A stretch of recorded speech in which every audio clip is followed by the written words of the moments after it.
Maka peran seorang ayah ini mempunyai peran yang sangat luar biasa dibanding dengan peran ibu. Ketika dalam rangka tarbiyah kepada anaknya, ucapan ayah itu banyak didengar anak daripada ibunya.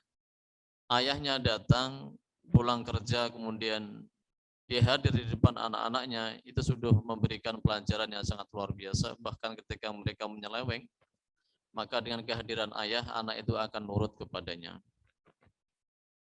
Nah, ikhwatal iman rahimakumullah, makanya Nabi SAW mempunyai perhatian yang sangat luar biasa pentingnya orang tua dalam mendidik anak-anaknya. Maka hadis diriwayatkan oleh Abu Hurairah radhiyallahu anhu, Nabi SAW bersabda, "Kullu mauludin yuladu 'alal fitrah." Setiap bayi yang lahir itu dilahirkan dalam keadaan fitrah. Artinya dia mengakui keesaan Allah Subhanahu wa taala, bertauhid. Dan bahkan di dalam surat Al-A'raf itu ada juga bahwasanya kita mempunyai perjanjian dengan Allah Subhanahu wa taala ketika kita mengakui ketauhidan itu sebelum nyawa kita ditiupkan oleh Allah Subhanahu wa taala. Maka Nabi mengatakan fa abawahu yuhawidanihi au yunassiranihi. Maka bapak atau kedua orang tuanya lah yang mempunyai peran yang akan menjadikan dia Yahudi, Nasrani maupun Majusi. Artinya dari hadis ini bisa diambil kesimpulan bahwasanya peran orang tua terutama ayah itu mempunyai peran yang sangat luar biasa. Maka hendaklah di sela-sela kerja kita, kesibukan kita, ada waktu khusus untuk menyapa anak-anak kita. Karena ketika ada penyelewengan perilaku anak-anak kita, itu sudah bisa dipastikan bahwasanya mereka tidak mempunyai interaksi yang baik terhadap ayah dan ibunya. Oleh karena itu Rasulullah SAW membangun keluarga dengan beberapa pilar. Yang pertama adalah husnul ikhtiyar. Kita memilih pasangan yang baik. Memilih pasangan dari awal. Bahkan organisasi kita, partai kita mengarahkan kenapa kita penting ketika menikah ta'aruf dulu, melalui jalur pembinaan dulu, sehingga tahu antara ikhwan dan akhwat, laki-laki dan perempuan. Insya Allah dipilihkan orang-orang yang dekat dengan Allah Subhanahu wa taala. Maka Nabi SAW menyampaikan, tungkahul mar'atu li arba'in. Banyak wanita dinikahi karena 4 hal. Yang pertama adalah karena lidiniha, agamanya. Wali nasabiha, karena nasabnya. Wali maliha, dan karena malnya. Wali jamaliha, dan karena keelokan atau kecantikannya. Namun dari 4 hal itu Nabi mengatakan fadfar bidzatid, maka pilihlah orang yang mempunyai agama yang baik. Ini agama sangat penting. Ketika orang mempunyai nasab tapi agamanya tidak baik, ini juga menimbulkan masalah. Begitu juga ketika kita memilih pasangan yang mempunyai harta, dan harta itu akan menimbulkan masalah. Semua akan menimbulkan masalah kecuali pasangan kita yang kita pilih atas dasar agama. Oleh karena itu pernikahan kita, cara mendidik kita itu dalam rangka kita untuk ibadah kepada Allah Subhanahu wa taala. Nah, ikhwatal iman rahimakumullah, itu dimulai dari khidbah kita sudah diarahkan. Kemudian ketika kita akad nikah, juga walimah, kita juga memakai acara yang sesuai dengan syariat. Bahkan ketika kita menyiapkan rumah tangga, itu juga rumah tangga yang insya Allah rumah tangga yang tidak jauh dari nilai-nilai Islam. Makanya yang kedua adalah komitmen kita dengan aturan Islam. Ini Rasulullah SAW menggariskan.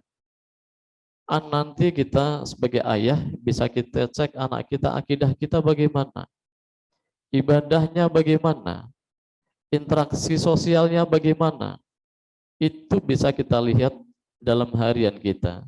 Dan anak itu mempunyai perilaku yang berbeda-beda antara anak satu dengan anak yang lain, dan penanganannya pun juga berbeda-beda, tidak bisa kita samakan antara satu dengan yang lain, harus dengan syariat Islam.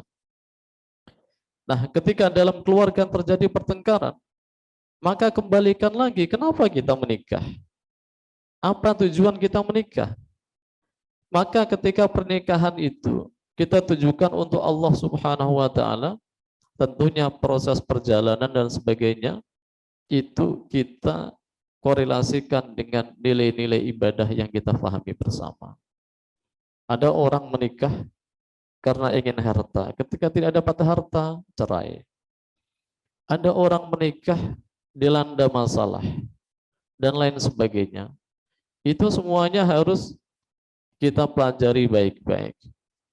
Maka istilah kita itu ada namanya membangun keluarga. Membangun itu dari nol, atau sesuatu yang rusak atau roboh kita perbaikinya, tidak kemudian kita robohkannya.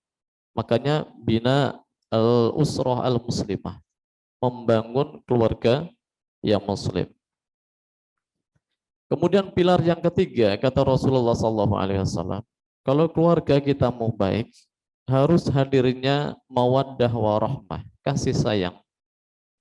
Allah Subhanahu wa taala mengatakan di dalam surat Ar-Rum, wa min ayatihi an khalaqalakum min anfusikum azwaja litaskunu ilaiha wa ja'ala bainakum mawaddatan wa rahmah inna fi dzalika laayatin liqaumin yatafakkarun. Ketika Allah berbicara pernikahan, Allah memulai dengan wa min ayatihi, dan di antara ayat-ayatnya Allah menciptakan kalian adalah pasangan. Oleh karena itu di dalam Al-Qur'anul Karim kita membaca surat Al-Fatihah, itu adalah ayat-ayat Allah. Kemudian Allah Subhanahu wa taala ada surat Al-Baqarah yang sangat panjang, itu termasuk ayat-ayat Allah Subhanahu wa taala. Maka ketika kita dekat dengan ayat ini memerintahkan seluruh adalah kebaikan, maka dalam rumah tangga kita akan mendapatkan kebaikan itu. Nah, kasih sayang ini harus hadir di antara suami dan istri. Mawaddah itu adanya ada rasa hasrat terhadap pasangan masing-masing. Ini ketika kita masih muda, Allah timbulkan mawaddah. Kemudian ada warahmah, itu adalah rasa kasihan kita ketika sudah menjalankan pernikahan yang panjang. Itu ada rasa kasihan. Harusnya ketika melihat pasangan kita, anak kita sudah lama, kita melihat kasihan istri kita. Dia sibuk di dapur, dia sibuk kerja, dia sibuk nyuci, dia sibuk dan sebagainya. Dan ini harus menjadi perhatian kita sehingga kita tidak mudah menjustis kepada pasangan kita, atau kita menciderai, menyakiti hati istri kita dan sebagainya. Ini harus lahir kasih sayang. Maka seharusnya orang yang mempunyai pengalaman hidup dalam pernikahan sudah panjang, harusnya dia ini mempunyai pengalaman yang baik dalam menangani setiap masalah. Saudaraku sekalian yang kami memuliakan, nah ini adalah kasih sayang. Ini yang harus diperhatikan sebagaimana Rasulullah SAW. Makanya berbicara masalah kasih sayang, Bapak Ibu sekalian, Allah mencontohkan baik di dalam Al-Quran maupun di dalam hadis Nabi SAW. Yang pertama adalah kisah Al-Quran, kemudian diceritakan oleh Nabi SAW. Ada Nabi Ayub alaihissalam, beliau diuji oleh Allah Subhanahu wa taala dengan penyakitnya selama 10 tahun. Maka tidak ada orang yang mendekat, baik orang dekat maupun jauh, gak mau mendekat kepada Nabi Ayub. Namun ada dua saudaranya yang setiap hari datang ke rumahnya dan menjenguknya di pagi hari dan di sore hari. Maka kisah ini diriwayatkan oleh Anas radhiyallahu anhu. Nah, salah satu saudaranya, beliau mengatakan, sesungguhnya Nabi Ayub ini mungkin dia telah melanggar sehingga Allah Subhanahu wa taala berikan ujian yang tidak selesai-selesai. Maka saudaranya itu kemudian saudaranya satu lagi menyampaikan kepada Nabi Ayub alaihissalatu wassalam dan mengatakan hal demikian. Maka Nabi Ayub sangat sedih dan kemudian beliau berdoa kepada Allah Subhanahu wa taala. Namun yang ingin saya sampaikan di sini adalah perhatian istri Nabi Ayub. Beliau dengan sabar membimbing, memapah suaminya Nabi Ayub yang saat itu lumpuh, sakit, sudah 10 tahun. Kemudian diantarkannya ke kamar mandi. Namun di dalam kamar mandi itu, kemudian Ayub lama tidak keluar-keluar, sehingga istrinya saat itu lupa meninggalkan suaminya di dalam kamar mandi sendiri. Ternyata setelah itu Allah Subhanahu wa taala mewahyukan kepada Nabi Ayub untuk menggerakkan kakinya dan keluarlah air dingin dan air yang bisa diminumnya. Maka kemudian air itu dibuat mandi oleh Nabi Ayub dan kemudian seketika itu semua penyakitnya yang diderita selama 10 tahun itu kemudian hilang. Nah, kemudian Nabi Ayub dalam keadaan sehat keluar dari kamar mandi itu dan kemudian menemui istrinya. Kemudian istrinya ingat, loh, Ayub mana? Ayub mana? Di hadapannya ada pria yang sangat tampan dan dia mengatakan, Ayub mana? Ayub mana?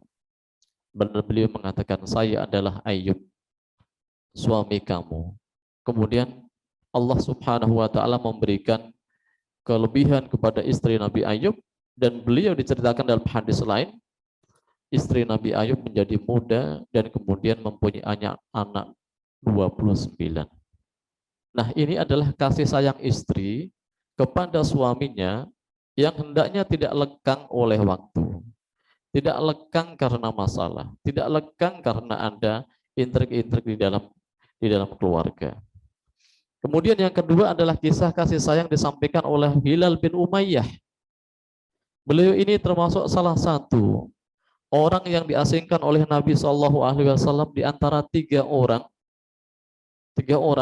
ketika mereka tidak berangkat di perang Tabuk. Hilal bin Umayyah.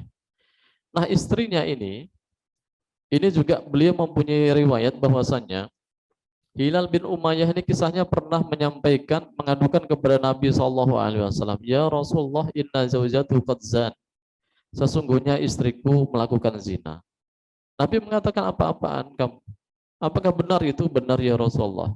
Kalau benar bersumpahlah 4 kali. Kemudian dia bersumpah 4 kali. Namun Nabi SAW mengatakan, hendaknya engkau menghadirkan 4 orang saksi. Namun dia tidak bisa menghadirkannya.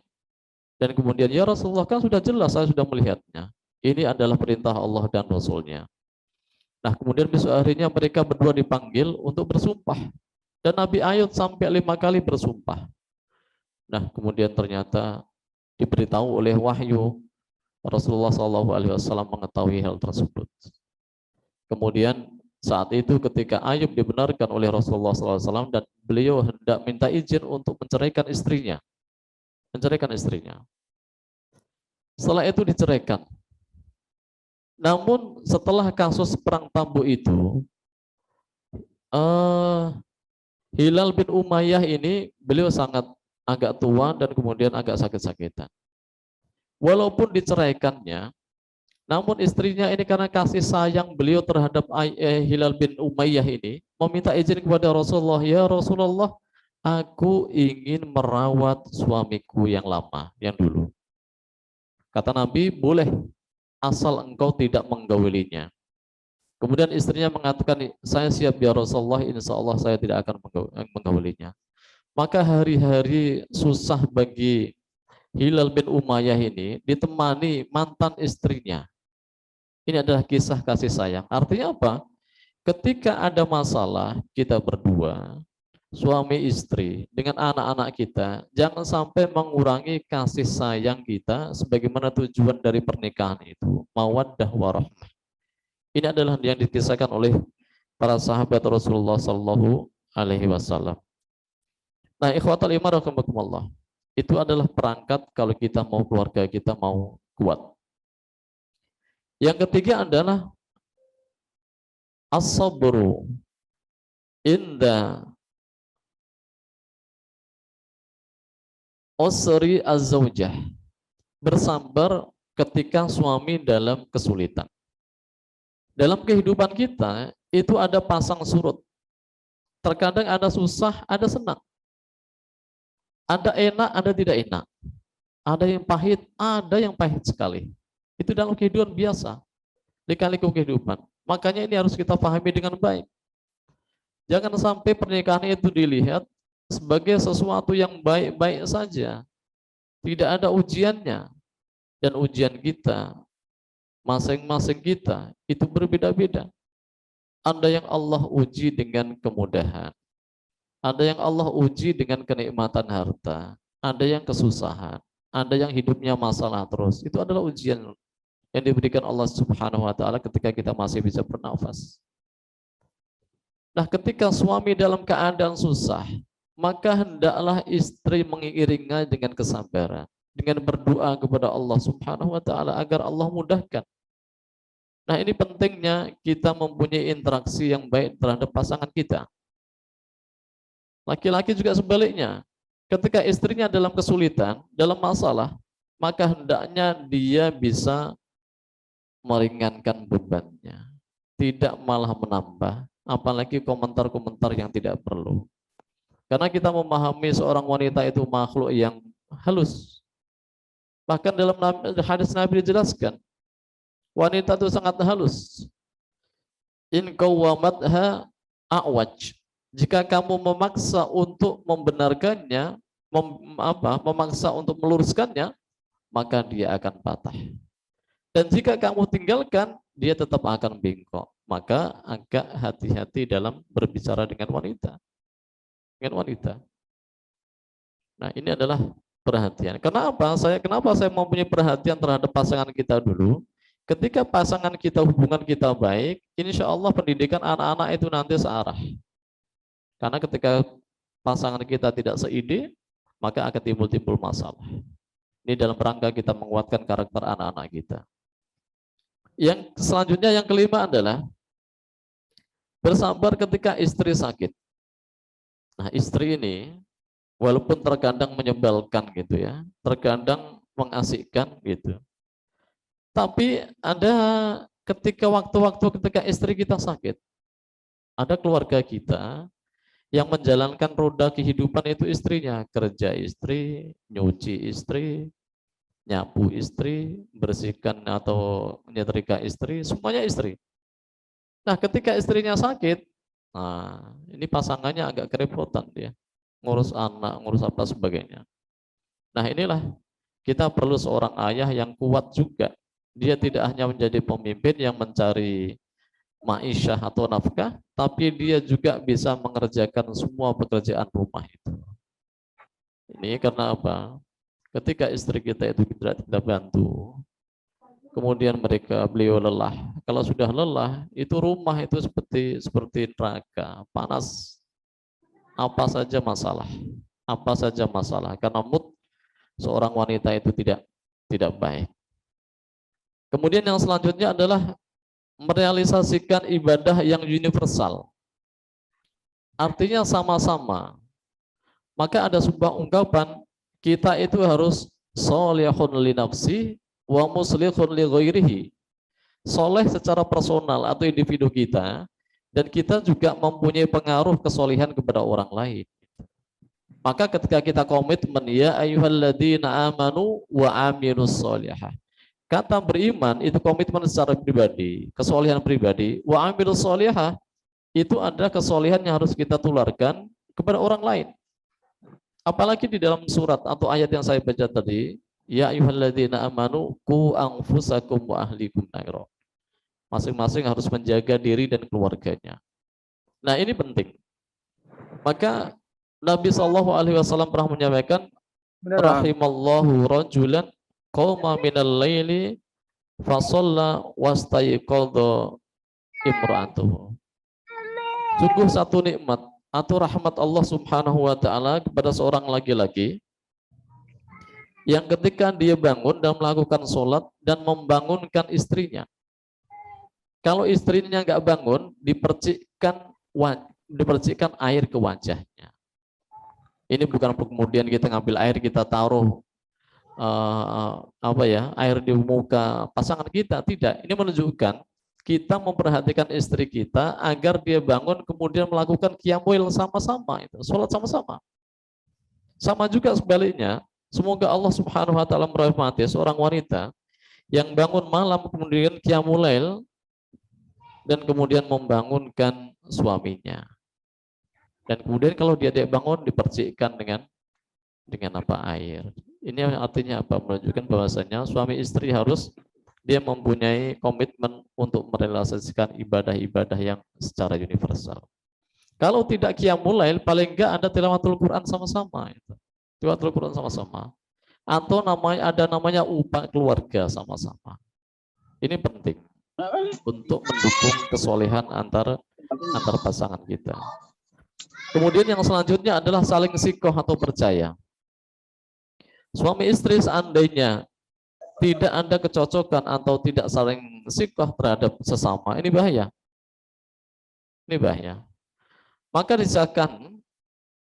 dikisahkan dari sisi suami ini harus husnuzon juga kepada istrinya.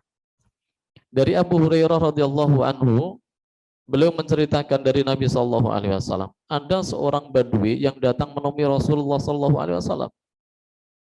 Dia mengatakan, ya Rasulullah, wanita saya, istri saya melahirkan anak, tapi anaknya hitam, gitu. Dan saya tidak mengakuinya. Gitu. Kemudian beliau mengatakan, apakah kamu punya unta yang berwarna merah? Benar ya Rasulullah, aku punya. Apakah kamu juga punya unta yang berwarna agak kehitaman? Iya, saya tahu dan saya punya ya Rasulullah. Apakah ketika anak unta itu berwarna merah maupun kehitam-hitaman, kira-kira dari mana asalnya? Kemudian badui itu menjawab, dari induknya. Dari induknya.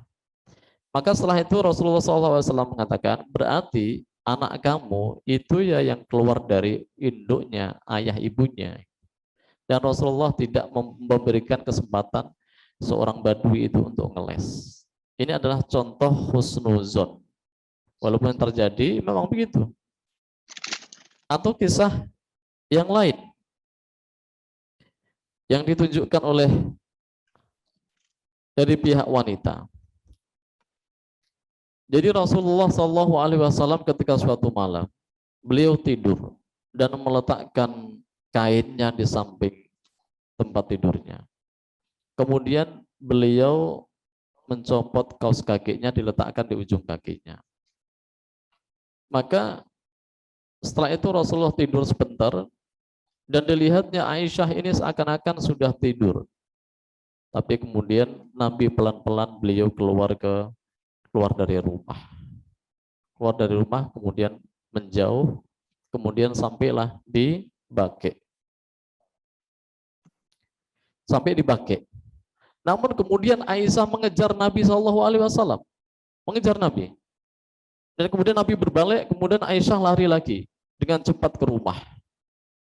Kemudian Nabi SAW bertanya kepada Aisyah, apakah engkau tidak percaya waktu giliran untuk istri-istriku? Aku tidak mungkin menyelisihi jadwal yang sudah ditetapkan oleh Allah. Aku nggak mungkin. Kenapa aku saat ini pergi keluar dari rumah ini?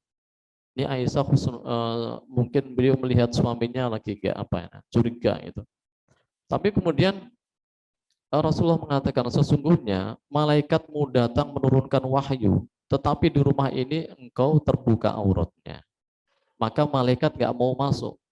Kemudian aku diarahkan untuk pergi ke Baqi dan Allah memerintahkanku untuk mendoakan ahlul Baqi, orang-orang yang meninggal di situ. Kemudian aku datang ke sana dan kemudian aku mendoakan orang-orang ahlul Baqi itu, mudah-mudahan Allah meringankan bebannya. Nah, ikhwatal iman rahimakumullah, ini adalah husnuzon yang harus kita kedepankan. Jangan sampai pasangan suami istri mempunyai kecurigaan yang macam-macam. Nah, di antara sifat yang atau keharusan yang saling kita husnuzon antara suami istri adalah menjauhkan diri dari mengungkit-ungkit masa lalu. Masa lalu biarlah sudah menjadi masa lalu. Jangan sampai sesuatu yang terjadi masa lalu kemudian diceritakan lagi. Ini berbahaya, akan menimbulkan efek yang tidak baik di antara pasangan kita, suami istri. Contohnya macam-macam. Ya sudahlah, namanya kita tidak terhindar dari kesalahan. Oleh karena itu ketika kita membangun rumah tangga, itu hendaknya kita memahami ini. Istri kita punya kesalahan, suami kita punya kesalahan, dan kita sama-sama untuk memperbaiki diri. Nah, kemudian 5 menit lagi. Yang selanjutnya adalah sama-sama memikul tanggung jawab. Sama-sama tanggung jawab.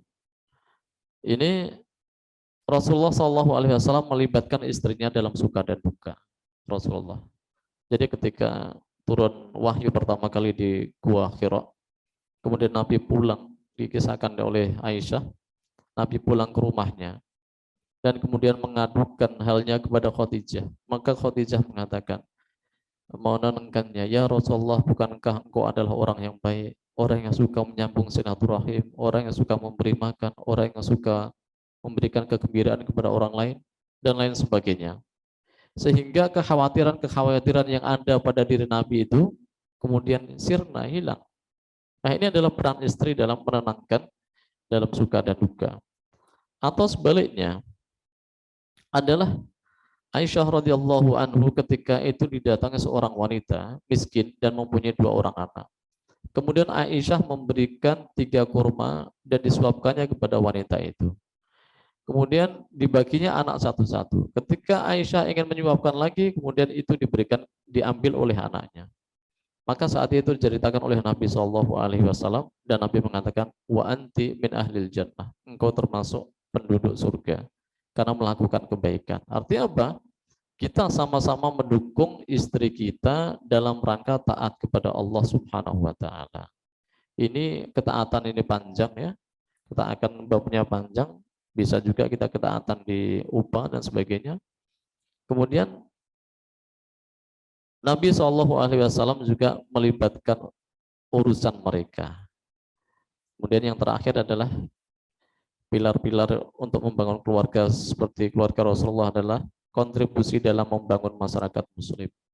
Pertama, kontribusi dalam mendidik anak-anak kita. Suami istri harus kompak mendidik anak-anaknya. Kemudian memberikan kontribusi kepada tetangga, masyarakat, dan orang lain. Sehingga keluarga inilah keluarga idaman yang dicontohkan oleh Rasulullah SAW. Mungkin itu sedikit pembukaan dari saya tentang pilar-pilar keluarga Rasulullah SAW. Mudah-mudahan bisa memberikan sedikit gambaran dan kita lanjutkan insya Allah nanti pertanyaan yang akan dipandu oleh moderator kita. Pada Bu Salwa kami persilakan. Baik, terima kasih Ustadz Mu'alim atas pemaparannya tentang potret keluarga Rasulullah, lebih detail tentang bagaimana kita mengokohkan pilar-pilar dalam membangun ketahanan dan keharmonisan keluarga. Jadi karena ada yang belum bertanya ini, yang mau bertanya boleh silahkan, menjelang itu mungkin saya ingin ini Ustadz bertanya atau diskusi gitu Ustadz. Jadi ada yang menarik yang disampaikan Ustadz Mu'alim tadi ya, bahwasanya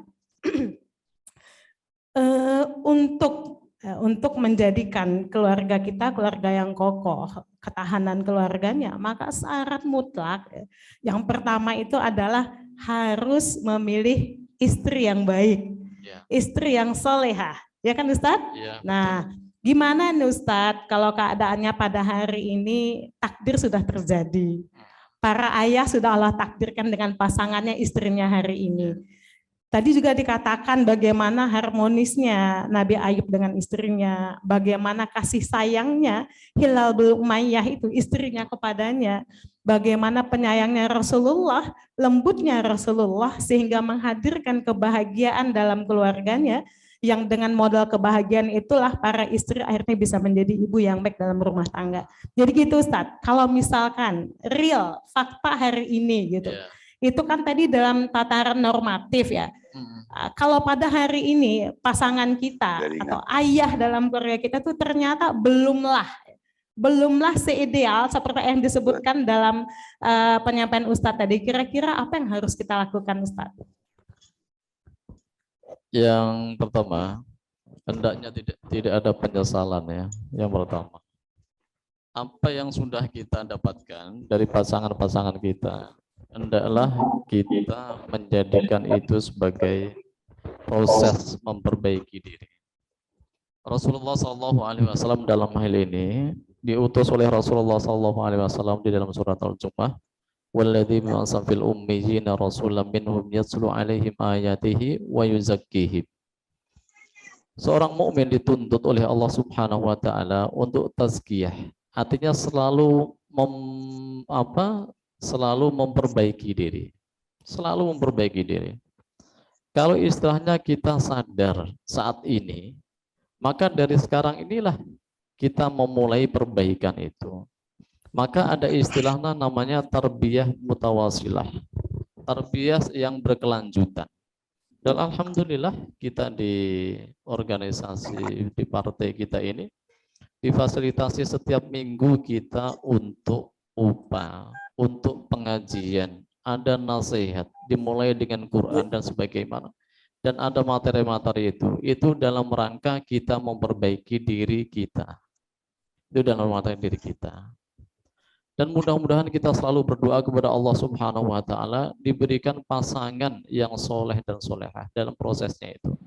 Maka kita selalu berdoa kepada Allah, Rabbana hab lana min azwajina wa dzurriyyatina qurrata a'yun. Artinya kita berdoa agar pasangan kita ini lebih baik. Enggak ada di dunia ini langsung hadir sosok yang kemudian baik, tidak ada. Melalui proses semuanya. Bahkan ketika kita sudah memilih proses yang baik, di tengah jalan pun ada masalah-masalah. Namun kesalahan-kesalahan itu Allah Subhanahu wa taala tutupi, yang tahu hanya kita dan pasangan kita. Jadi jangan pernah pesimis dan kita selalu mentarbiyah atau selalu mengikuti taklim-taklim yang insya Allah akan memberikan tazkiyatun nufus kita. Jadi itu Ustaz, yang pertama jangan menyesali takdir Allah. Takdir Allah. Karena sesungguhnya semua takdir itu baik. Baik, betul. Baik ya. Kemudian apalagi langkah berikutnya? Langkah berikutnya setelah kita tidak menyesali, ikhlas menerima takdir, membuka diri untuk terus belajar. Betul. Hari ini majelis-majelis ilmu sangat banyak, offline dan online. Ini Ustadz, ada pertanyaan ini Ustadz. Afwan, izin bertanya Ustadz, bagaimana kalau suami candu main game online sehingga lalai dengan kewajiban kepada Allah, istri dan anaknya? Ini kan sekarang viral itu Ustadz, ada Ustadz siapa namanya itu yang jago Mobile Legends itu Ustadz. Itu gimana tuh Ustadz? Kita apakah main game itu memang dilarang ya untuk me time-nya bapak-bapak ya? Karena hari ini Mobile Legends itu luar biasa follow-nya. Ya silahkan Ustadz. Sesungguhnya hiburan dan sebagainya itu adalah sesuatu yang diperbolehkan asal tidak berlebihan. Ya, gitu. Sesuatu yang diperbolehkan asal tidak melupakan kewajiban. Itu intinya. Tapi kalau sesuatu yang mubah itu kemudian meninggalkan hal-hal yang wajib, maka ini ya berubah hukumnya gitu. Oleh karena itu, ya namanya yang bisa membolak-balikkan hati itu kan Allah Subhanahu wa taala. Maka kita selalu berdoa kepada Allah Subhanahu wa taala, ya muqallibal qulubi tsabit qalbi ala dinika. Yang kedua, memberikan nasihat, masukan dengan cara yang baik. Dia adalah suami kita, harus kita perhatikan. Boleh jadi Allah memberikan ujian itu agar para wanita, istri-istri yang itu diberikan kesempatan untuk masuk surga. Masuk surga. Ini saling tanasuh, nasihat menasihati. Andai kata kita nasihati kok enggak mempan Ustadz, ya kita sudah berusaha, Allah sudah memberikan yang terbaik. Maka di dalam Al-Quranul Karim Allah mencatatkan, Daraballahu masalan lilladzina kafaru mur'ata Nuhi wa mur'ata Lut kanata tahta abdaini min ibadina solihaini fakhonatahuma falam yugniya anhuma minallahi syai'an wa qila adkhulan nari ma'ad-dakhilin.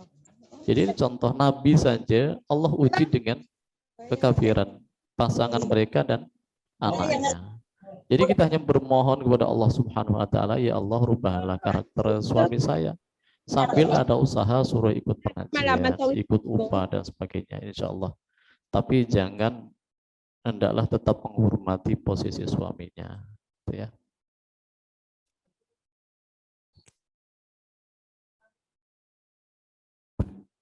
Jadi jawaban Ustadz tadi bahwasanya yang pertama menasehati. Ya. Kalau tidak berubah, doakan dengan hati yang bersih. Yang paling penting di atas itu semua tetap menghormati posisi suami sebagai qawwam ya Ustadz. Nah, tidak boleh merendahkan ya. Kemudian tidak boleh juga selalu menjadikan perkara itu sebagai awal cekcok dalam rumah tangga ya Ustadz. Ya. Nah, yang paling penting didoakan. Jadi sudah pertanyaan selesai ya, demikian ya, tadi sangat luas sekali ya penyampaian dari Ustadz Mualim ya. Saya tadi karena saking semangatnya, begitu juga Ustadz tadi begitu duduk ya, langsung ya, padahal saya mau bacakan CV Ustadz ini. Barangkali ke depannya ini Ustadz makin viral, saya di Facebook itu penuh jadwal kajian Ustadz ya, setiap hari ngisi kajian di masjid. Baik ya Ustadz ini bernama Ustadz Haji Mualim Akram, LCMA, benar Ustadz? Benar. Lahir di Demak, Jawa Tengah Ustadz. Betul. Demak 12 April 1979.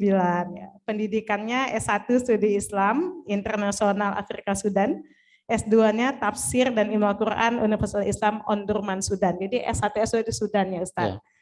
Istri Dr. Gigi Fatimah, anak 3. Jabatan hari ini Ketua Dewan Etik Daerah PKS Pekanbaru. Jadi kami doakan Ustadz, kita semua diberikan kesehatan. Barangkali Ustadz ada closing statement sebelum selesai di sesi ini, silahkan Ustadz. Terakhir, saya berpesan untuk closing statement kepada kita semuanya. Jadi keluarga kita tidak ada yang sempurna. Antara istri dan suami tidak ada sempurna. Mari sama-sama proses ini adalah proses menuju surga Allah Subhanahu wa taala. Kalau kita arahnya kepada Allah Subhanahu wa taala, maka tidak ada yang sulit bagi kita. Boleh jadi masalah yang besar kita adalah kurang hamparan sajadah dan doa kita kepada Allah Subhanahu wa taala. Boleh jadi masalah kita enggak selesai-selesai, tapi mudah-mudahan Allah Subhanahu wa taala selesaikan di hamparan sajadah kita, masing-masing suami istri melakukannya. Insya Allah surga Allah Subhanahu wa taala menanti kita.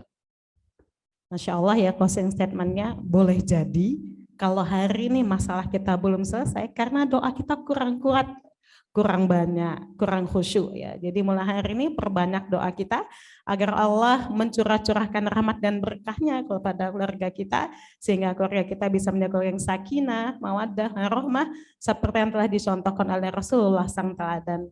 Demikian untuk sesi 1 saya akhiri ya. Sebelum kita lanjut sesi 2, mungkin kita bisa jeda sejenak, silahkan operator untuk putarkan videonya. Jazakallah Ustadz Mualim. Semoga di lain waktu bersedia kita undang untuk podcast dan seterusnya. Insya Allah. Insya Allah. Alhamdulillah.